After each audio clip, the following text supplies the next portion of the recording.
But actually now, Jake Paul has got to think about what he's doing next. If you're that good and you think you're clever, why don't you fight Usyk? Alexander Usyk, he'll fight you. Let's see how that works out for you.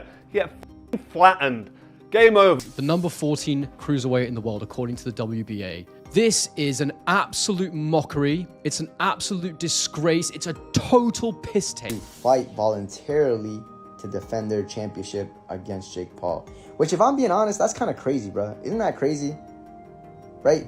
You're telling me you fought somebody that's not a natural cruiserweight, right? So I've just found out that Jake Paul, the YouTuber, influencer, who has been doing a bit of boxing against people who aren't boxers, aside from Tommy Fury, who is a complete novice boxer, and an old retired champion in Julio Cesar Chavez Jr., who has been through rehab and all kinds of stuff, been out of the ring for quite a while, an OAP Mike Tyson, who physically is in a terrible place, and two now inactive cruiserweights called Andre August and Ryan Borland, who I have absolutely no idea who they are. I've just found out that that's what qualifies you as the number 14 cruiserweight in the world, according to the WBA. This is an absolute mockery. It's an absolute disgrace. It's a total piss take. I've been in the middle of making another video about Hamza Shiraz and Edgar Berlanga, and I've had to just stop what I'm doing and make a reaction to this. And I'm just going to go in raw here because I'm absolutely furious. Boxing just took another hit, and not in the ring. The WBA has officially ranked Jake Paul as the number 14 cruiserweight in the world. Yes, you heard that right. One win over a faded Julio Cesar Chavez Jr., and suddenly he's in line for a world title shot. I'm absolutely furious. Like, this is the sort of shit that we have to deal with as boxing fans. Everybody in this sport, and I call it a sport because that's exactly what it is, tries to treat it like it's just a business, like it's just a way of lining their back pockets. You cannot tell me in any world that Jake Paul has done enough to be ranked as the number 14 cruiserweight in the entire world. And I want to be really clear from the off, this isn't actually an attack on Jake Paul's boxing ability, because that's not what this is about. It's about what have you done to show me you're the 14th best cruiserweight in the world. Because for all I know, you might put him in there and he might do really bloody well, but that's not the point. You have to earn that position. How can you have earned that position? By fighting a bunch of influencers, athletes from other sports, and having lost to one of the only active boxers that you've actually faced in Tommy Fury, who very much is a part-time boxer at this point in his life. And then your most recent and highest profile win being against a guy who didn't throw a bloody punch for the first half of the... Can now win a world title. Jake Paul, after beating Julio Cesar Chavez Jr., has now been moved to number 14 in the WBA official rankings, meaning he can be a voluntary defence for Zurdo Gilberto Ramirez's world title. But this is now where we need to beg the question of what is wrong with these rankings, because there is no world where Jake Paul is the 14th best cruiserweight. What do we do? What's boxing got to do to save this? Is it go to a one belt division like the UFC have, or is it just for the divisions that we've got and the belts that we've got to actually just sort themselves out? Make sure you subscribe for the updates, we'll keep it coming, but this is mental. After defeating Julio Cesar Chavez Jr., the WBA decided to give Jake Paul a ranking. According to them, he's the 14th best cruiserweight boxer in the world. I know they're trying to push him for a title shot and it's the show business and whatnot, but you're disrespecting all the cruiserweight boxers with this one. And to even be ranked, aren't you supposed to actually defeat someone who's ranked? Julio Cesar Chavez Jr. hasn't been ranked in years. So now that Jake Paul won his fight against Julio Cesar Chavez Jr., he's apparently ranked top 15 cruiserweights in the world. And apparently, I guess now, world champions are able to fight voluntarily to defend their championship against Jake Paul. Which, if I'm being honest, that's kind of crazy, bro. Isn't that crazy? Right? You're telling me you fought somebody that's not a natural cruiserweight, right? And now you're automatically ranked top 15 and you could fight a couple of world champions and it makes sense. Not that I think he beats any of them. I'm going to be completely honest. I can't see it, bro. If Jake ends up beating somebody, yo, shout out to him. He finessed his way to the fucking top and a world champion and really, like, cemented himself into the history books. But the way that he boxes, he's just very sluggish. It's kind of slow. You know, I think any cruiserweight world champion, even Badu Jack, will defeat him. And I actually don't even understand why he even wants to fight Anthony Joshua. Besides the bag, obviously. But what do you guys think, though? This whole shit has gone crazy. Let's be real. Jake Paul isn't the problem. The system is. He's doing what anyone would, using his fame, money, and influence to climb fast. But what does this say about the sport? There are dozens of hungry, undefeated prospects grinding every day, taking real risks, fighting real opponents. He did not throw barely any punches for the first half of the fight.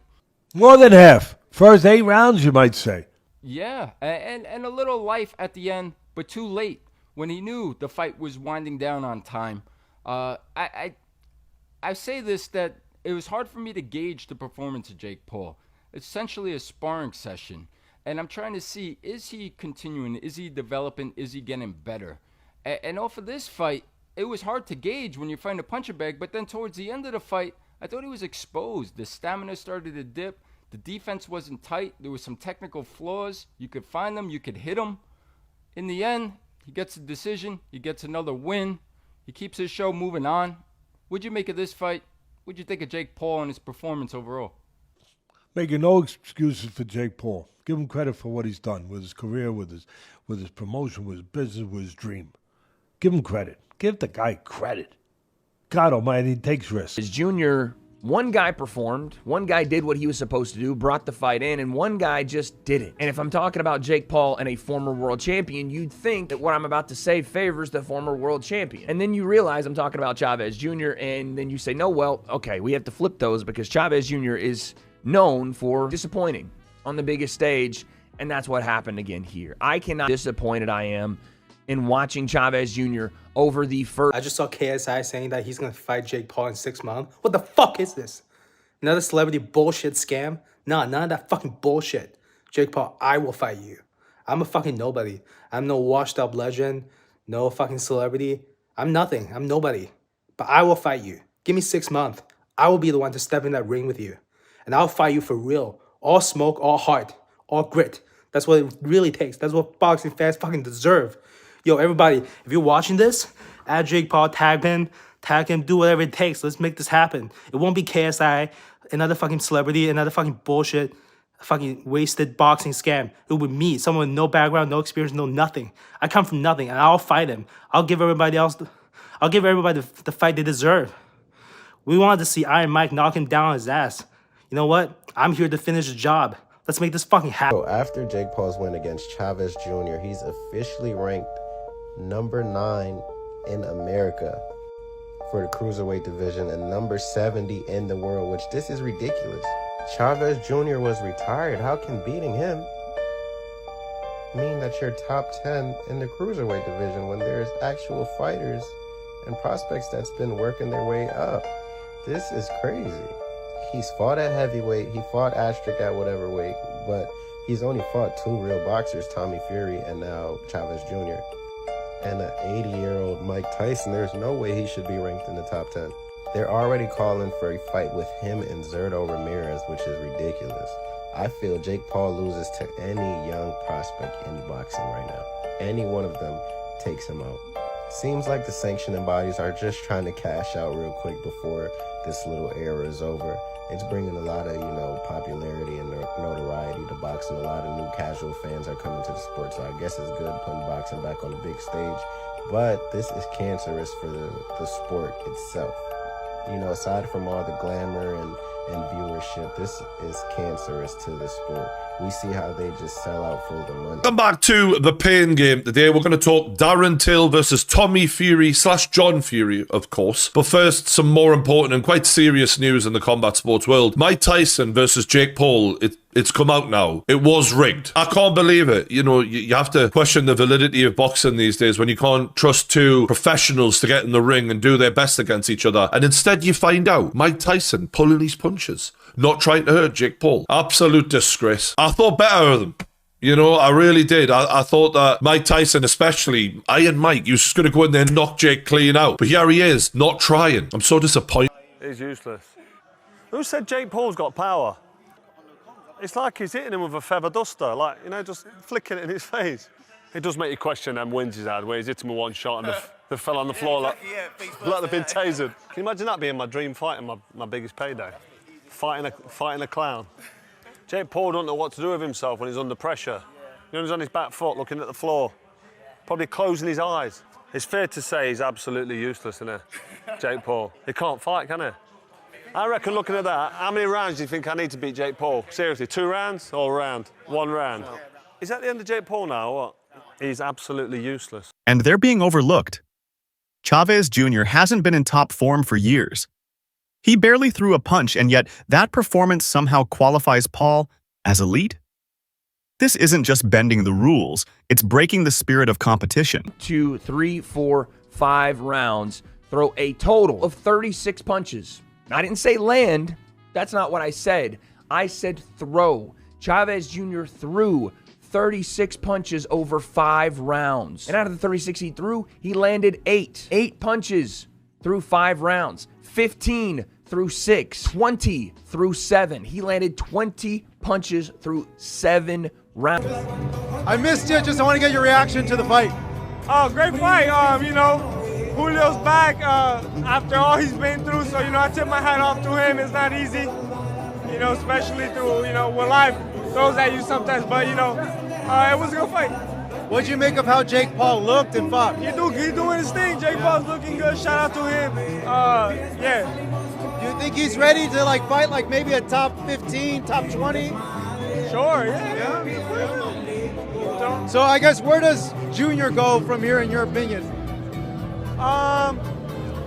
It's up to him. He can retire if he want, or he can have another, fight like this. Fight a YouTuber or something. Yeah. In terms of you, Rayo, when can we see you back in the ring? I'll be back in the fall, hopefully. The fall? Yeah. Do you have an opponent in mind? Nothing set in stone. All right. Hey, just want to get your thoughts. The rematch between Lamont and Roach, how do you see it? Tank and Roach. That's a good fight. 50-50 fight, like the first fight. I'm going to go, I don't know, whoever. Finally, Canelo and Crawford. Break it down. That's a good fight, man. That's a good fight. It's hard to count Crawford out, man, because he's just a dog. And if anybody's going to do it, it's going to be Crawford or Benavidez, So, Crawford, I don't know. I'm 50-50. All right, Rayo, thank you. Thank you. It's Canelo. I mean, this moment will prove that I'm the face of boxing, the largest attraction. And me versus Canelo at 200 pounds for the Cruiserweight Championship of the world. It's even bigger than me versus Tyson, and it makes so much sense. Canelo's on his way out. He's going to want a payday, and I want to show the world that all the shit I've been talking about beating Canelo is actually true, and I'll have the biggest upset in the sport of boxing. Show that I have more followers than him, etc. This is going to be the most watched fight of the century, so I'm going to be the new money man. As you are watching this video, Jake Paul and Julio Cesar Chavez are currently right now in the 7th round of their fight. But when you go to Google and Google the fight, it gives an accurate breakdown of all their past fights. And then it comes to the current fight, and it says that Julio Cesar Chavez Jr. loses a unanimous decision to Jake Paul in 2025. The fight has not even played out yet. Yet they're saying that this is the end results as they are fighting right now, currently as it stands. This leans testament to the fact that people state that Jake Paul has his fights fixed. What's your thoughts on this? This is nasty work. Unbelievable. This is Google. Google it yourself. Peace. If rankings are for sale, what message does that send to the next generation of boxers? Boxing used to be about merit. Now it's about marketability. If the sport wants to survive, it needs to stop selling out. Subscribe for more real talk. Let's hold boxing accountable together.